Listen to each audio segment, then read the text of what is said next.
All right. Well, thank you guys all for coming out, supporting our pre-spawn bass clinic. The series, we kind of left off last fall. We're going to start up this spring, doing a series of clinics followed by on-the-water hookups. So we're going to talk tonight about a potential on-the-water hookup. Either we had talked about maybe New Maloney's and then also possibly a Frank's track out in the Delta. So tonight we're going to talk about pre-spawn bass. Adam, who's on our fishing team, is here to chat with you, and then as well as my brother. He knows a little bit more about the Delta. He's going to talk a little bit of specifics on what he uses out on the Delta. So yeah, take it from there. Yeah, so Stanson, my name's Adam. For those of you who don't know me, I think everybody here knows me. Anyways, before I start tonight, if you guys want to catch crappie, go to Amador and fish the docks. We were there today, and it was a phenomenal bite. Milwaukee was there yesterday and did well too. So if you want to catch crappie, talk to me after this, and we'll tell you what we did. So, anyways, tonight we're going to talk about pre-spawn bass fishing from the kayak. Now, for those of you unfamiliar with bass fishing, there are several stages. Several modes that bass go into throughout the year. Pre-spawn is one of them. So today we're going to go over what is pre-spawn and what is bass spawn, what causes them to do that, how to find bass in pre-spawn mode, and I'm going to talk specifically in reservoirs because that's really the only thing I know about, and I believe Jake is going to go over some more delta-oriented stuff. I'm going to go over pre-spawn bass gear. We tend to use a little bit different gear for pre-spawn bass than other times of the year. And then I'll go over some local bass spots that are good fishing. And then, again, Jake's going to take over and talk about the delta. So what is pre-spawn? Pre-spawn is when bass start to move up the water column from their deeper winter spots, and they start moving up, and they prepare to spawn. Bass spawn in shallow water, and so they're moving up and preparing to spawn, and this is characterized by a period of heavy feeding. Spawning requires a lot of energy. The females have to produce eggs. The males defend territory, build a nest, and it requires a lot of energy, and so these bass really need to eat. And so this is a great time to catch bass. Now, pre-spawn. The pre-spawn period is primarily dictated by water temperature. A lot of people will say it's moon phases or day lengths, and those may be factors in it. But study after study shows that water temperature and temperature stability that are the main factors that push bass into the pre-spawn mode. As I said, the day period, day lengths, and moon phases are secondary to water temperature. So if you have a fish finder on your kayak, it's really good to have the transducer in the water as opposed to the whole mount because you get a good idea of water temperature and where the bass might be. All right, so why do we fish pre-spawn? Big reason is this is when bass are the biggest typically. They're full of eggs, and the females are full of eggs in the way the most. They're feeding, trying to get ready for the spawn. And for many, especially in reservoirs, I don't know about the delta, but it's a really easy time to get a pattern on bass behavior. So I'm going to go over the water temperatures, and these aren't exact numbers, just kind of an idea. But at 51 to 54 degrees, bass start to stage for spawn, and again, this is they move from their deep water locations in reservoirs, up creek channels, or towards areas that are appropriate spawning sites. At 54 to 57 degrees, males start building the nests in the shallows, and at 60 plus degrees, the big females they start getting interested in spawning. And are they actually building the nest in the structure, or are they looking for rocky bottom? What are they looking for? They're looking for kind of a gravelly bottom, typically, and in shallow water, especially largemouth or shallow water spawners. Um, I'll get into a little more of that later. So what is staging? As I said, staging is when bass move up the water column to shallower water, and they feed a lot. So how to find staging bass? The picture is a reservoir that's just coming out of winter. It's been a long period of cold, and so what you're going to do is start looking for warm water. And typically that's the northwestern areas of the reservoir or northwestern points, basically areas that are just going to be in the sun a long time.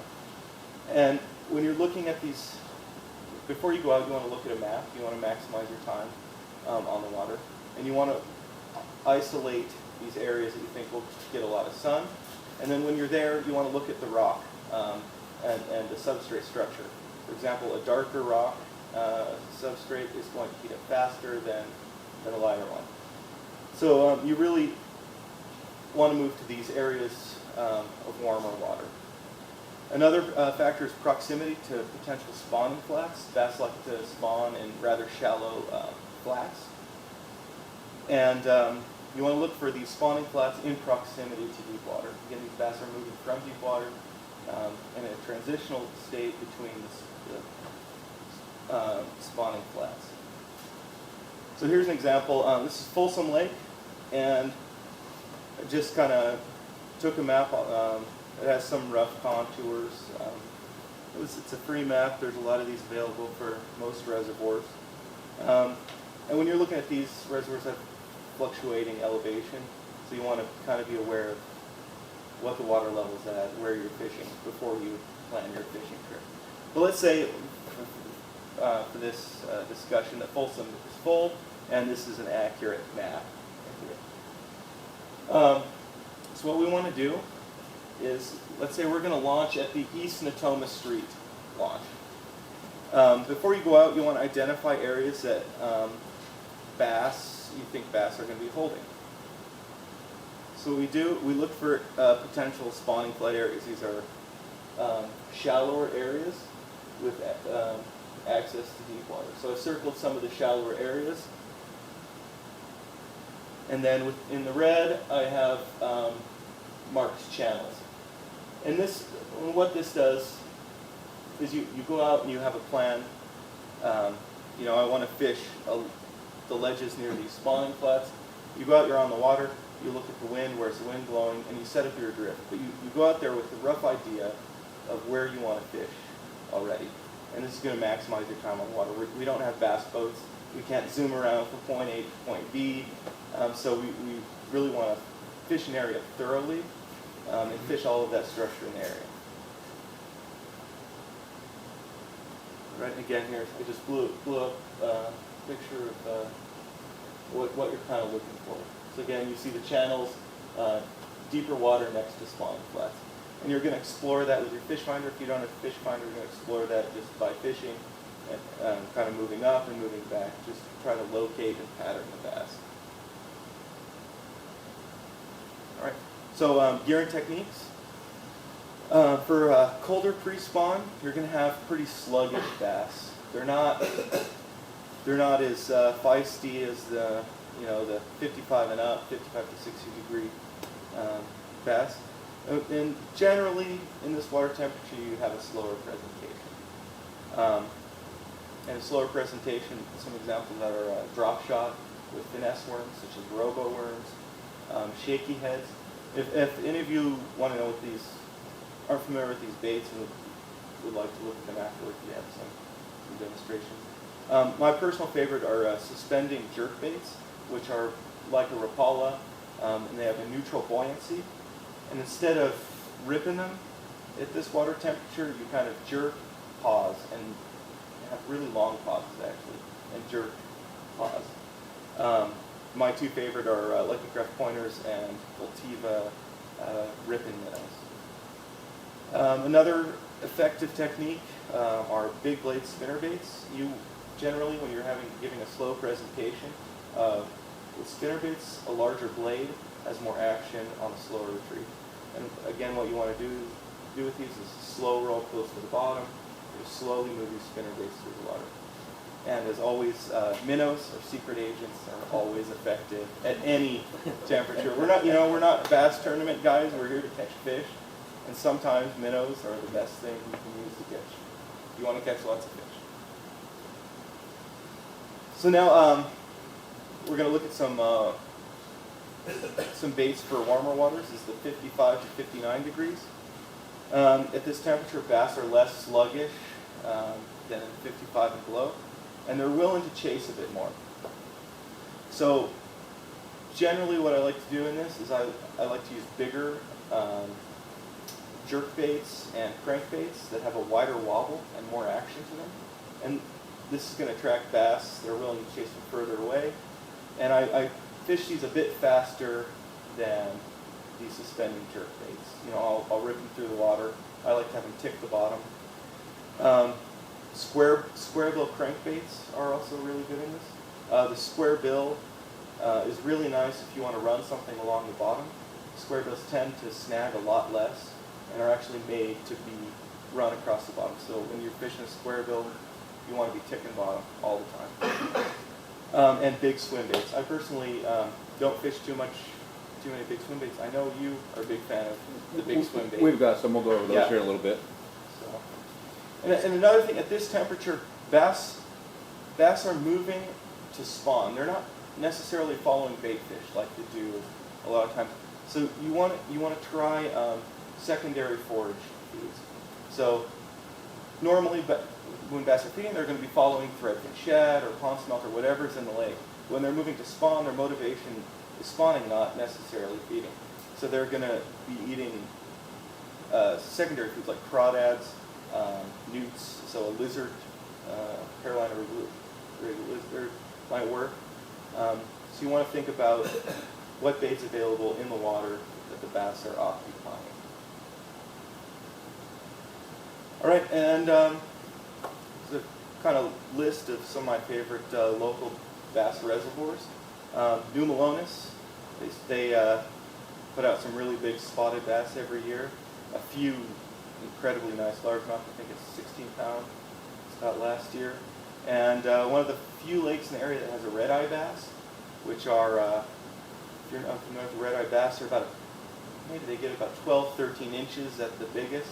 They're real cool looking fish, and for their size, they fight really, really hard. I enjoy catching them. Pardee, it's a trophy smallmouth bass fishery. The water is crystal clear, it's chin clear, so it's not the easiest lake to fish.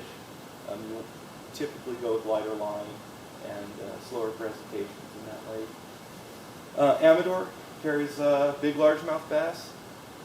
Rancho Seco, another local lake. They have a lot of big largemouth bass. And I was reading a study recently, and Rancho Seco has one of the highest percentages of Florida strain, which is the largest strain of largemouth bass in Northern California. Comanche, which have largemouth, smallmouth, and spots. Folsom, largemouth, smallmouth, and spots. And I fished I fished all of these lakes, and they're all pretty easy to fish and pretty fun to fish. All right, and Jake Arbuckle for his presentation on the Delta. Adam, thanks, man. There's a lot of great information there. For those of you that don't know me, I'm Jake Arbuckle, Dan's brother. My style of bass fishing is a little bit different than what Adam does. I'm a big bass expert. Okay, when I go out for bass, I want to target trophy fish. I tend to fish 10 to 11 months out of the year. I'll spend probably close to 200 days of the year on the water. And anything from the reservoirs to the Delta, which is in my wheelhouse, Clear Lake in my wheelhouse. Why? It's big fish, big bass reservoirs. Okay. For those of you guys that have Delta experience, 1, 2, 3, 4, handful of guys. Okay. The Delta is a whole different animal than when we look at a reservoir to where we look at the Delta. The closest reservoir or lake, natural lake, that could fish like the Delta is Clear Lake. Okay? Clear Lake has the same structure. It's a shallow water lake, all natural lake, so we don't have to deal with the ups and downs the constant water flows, we have structure, we can pattern fish on a structure when we go to Clear Lake, just like we do on the Delta. I want a lot of reservoir guys here, primarily reservoir fishermen. Do you mind if I jump in there a little bit? We have some of the best bass fishing reservoirs here in Northern California. One of the primary fish to focus on, if you're a reservoir fisherman, is the spotted bass. The spotted bass is the only bass that will spawn 2 to 3 months prior to a largemouth. Okay? The spotted bass will spawn December, January, depending on the fluctuations of the waters up and down. If you have a stable winter where we're getting a lot of rain and the water level's staying real stable, those spotted bass will move right up and they'll start spawning in December. You'll catch these things, what the hell's going on? This isn't normal. And if some guys take fish home, fly them out, and you'll open up these spotted bass and they're full of eggs. They're spawning. You guys don't even know it, and they're spawning. They're also the hardest bass to catch during the spawn. Okay? We focus so much on the largemouth fishing, 2 to 3 foot of water. Some of these fish, you'll even see them out on the Delta, their backs are out of the water when they're spawning. Spotted bass will spawn as deep as 20 feet. Okay? And when you're targeting the spotted bass in the reservoirs, pea gravel, okay? If you can find granite rock that breaks down into sand, okay, that's the kind of stuff you want to look for. Stay away from the great big boulders. Okay? They tend not to spawn on the boulders because of the water fluctuations so much. They don't have a good flat surface to spawn on. Okay? They will move, as Adam talked a little bit about the secondary coves, the secondary points. Okay? Spotted bass tend to move a lot. Okay? They've been known to travel up to 200 to 300 yards within a couple hours. Okay? They're a big, aggressive, fast-moving fish. But in the wintertime, they will focus on ledges, okay? Deep water ledges, drop-offs, okay?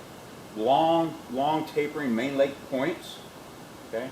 And if you can find those long tapering points, there's always a secondary point, okay? And as we're talking about pre-spawn bass, is what these spotted bass tend to do is they'll move from those primary points, ledges, drop-offs, and they start to migrate into the secondary points. Okay? That's primarily where you want to focus this time of year, is on secondary points or the main creek channels. If you can find running water coming into a creek channel, that gives you debris, right? A lot of wood. If you can find a lot of wood, a lot of structure, okay, with the wood, they'll start to move up towards that wood. Okay? Spotted bass aren't opposed to spawning on top of a laydown that's in the water. Okay? Most of your fish will spawn on gravel. Spotted bass are weird. If you can find tires are a great resource looking for spotted bass. Okay? I prefer November, December, January, February. I'm a spotted bass fisherman. Largemouth, they're horrible. They don't want to bite. They're finicky. Okay? If you can find 50 to 55 degree water temp this time of year, just go spotted bass fishing. Leave the Delta alone. Don't go to Clear Lake. Okay? Go target your spotted bass. I fished a tournament on McClure 2 weeks ago. We only had 9 pounds for our best 5 fish. And I know you guys do this inches thing. And Dan says, oh, he got an 18-incher. And that means what to me? How much did it weigh? I want to know. So I'm trying to get into your guys' groove of, inches to pounds for me. But we caught probably 40 to 45 fish 2 weeks ago on a Saturday. Phenomenal fishing. I mean, it was just unbelievable. All on a Cinco. Weighted Cinco, fishing anywhere from 10 to 50 foot of water. Spotted bass, don't be afraid. If you guys have fish finders on your kayaks and you're in 50 foot of water and all you see all these little hooks and arches everywhere, stop. Those are active fish fishing. Okay. My primary bait on a spotted bass reservoir is a 5-inch Cinco, nail weight on the end, wacky rig with an open hook. I don't have one I came prepared for. If you guys want to see that rig, I'd be more than happy to show you. I have it all out in the boat. Okay, it's a great tool. Browns, cinnamon, blue flake, cinnamon, purple flake. If it's an overcast day, that's even better. Spotted bass go crazy on an overcast or the worst, crummiest days you think, I don't want to go fishing that stuff. That's the day to go to the spotted bass reservoir. A lot of orange pumpkin, those brighter colors. and overcast. Sun comes out, light them up. Cinnamon, browns, watermelon colors, okay, green pumpkin.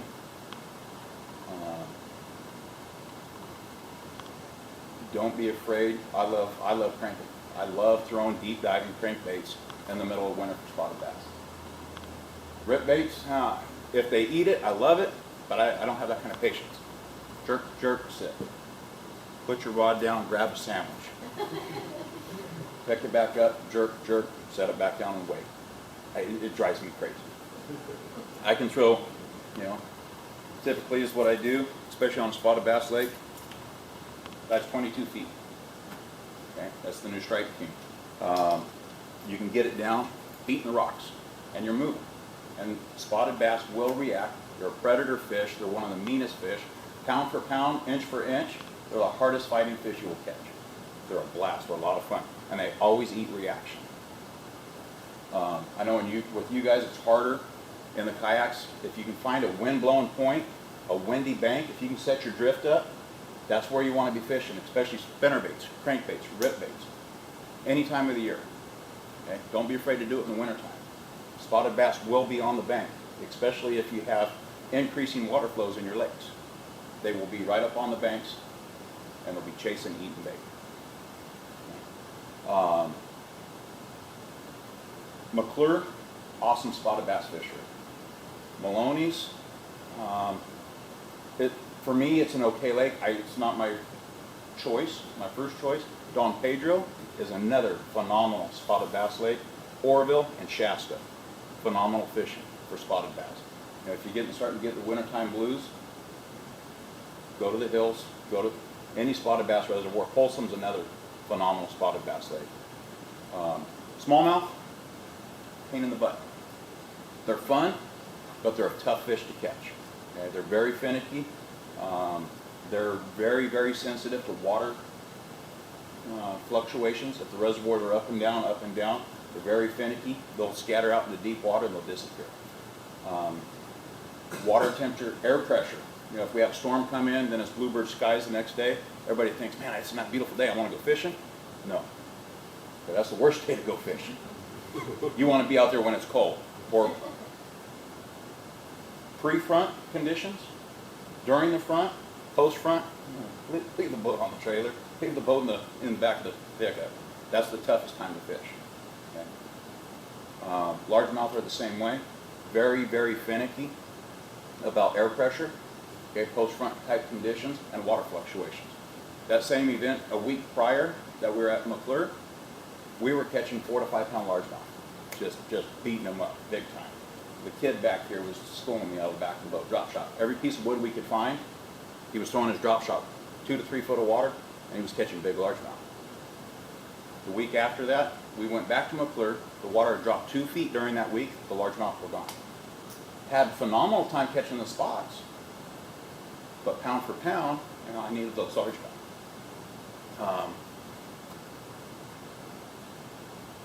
Going into this time of year, go big. Don't be afraid to throw the big stuff. I'm going to transition into the Delta and Clear Lake. Any questions on reservoir fishing that I could answer real quick? Pattern, structures, species, good? Delta, whole different animal. Night and day difference of fish in a reservoir. Okay. We have tidal fluctuations. The Delta is going to change from 3 foot. Water can fluctuate up to 3 foot a day, depending on where you're at. And that stresses out a lot of guys. I know when I first started fishing the Delta, you'd go on a high tide, man, I got all this beautiful cover to fish. High tides, I hate it, because the bass can be anywhere, right? They're up in the tules, they're deep in the tules, they're in the rocks, and then all of a sudden, 4 hours later, where you're just catching those fish, shit, it's mud. Now what do I do? You scratch your head and where do these fish go? What do I do? And you hit the panic button. I can't catch fish. I'm out of here. You put the boat on the trailer and you go home. Those fish didn't go anywhere. They're still there. Okay? When the water level drops, we got those great big beautiful weed mats out in front of them, right?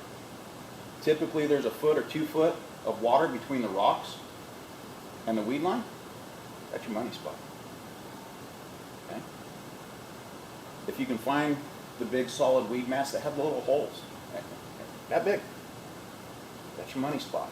Because what those bass do is they just pull out when the water pulls out. They sit underneath those weeds. Okay? It looks like a big wadded mess of mat. But think about what a weed does. When it grows up from the bottom, everything grows straight up, right? But as the water drops, it just creates a canvas on top of the water. It's still open up underneath there. It just has a canvas on top. Fish the channel between the rocks and the backside of the weed line. It's small. You guys have access. Park your boat right on top of the weeds and fish that channel. Parallel the channel. You know, this is the rock wall. I'm sitting in my kayak on the weed line. Sit in it. Fish the channel parallel with it. Keeping your bait in the strike zone the entire time.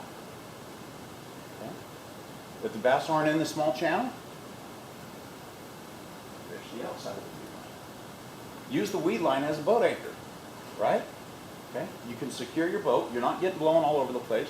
The current's not dragging you up and down. Park your boat in the weeds. Fish the inside. If that's not working, turn around, fish the outside of the weed line. Big baits. Okay. Primarily starting, I was out, what day did I go out? Saturday? Yeah, I went out Saturday to the Delta. Water temps 51 to 52 degrees. Largemouth really aren't thinking about doing anything right now. It's still pretty tough. If the wind's blowing on the Delta and it's out of the north, stay home. If it's blowing out of the west, fish bite the best. Okay? Any reason for that? That's what the fish gods decided they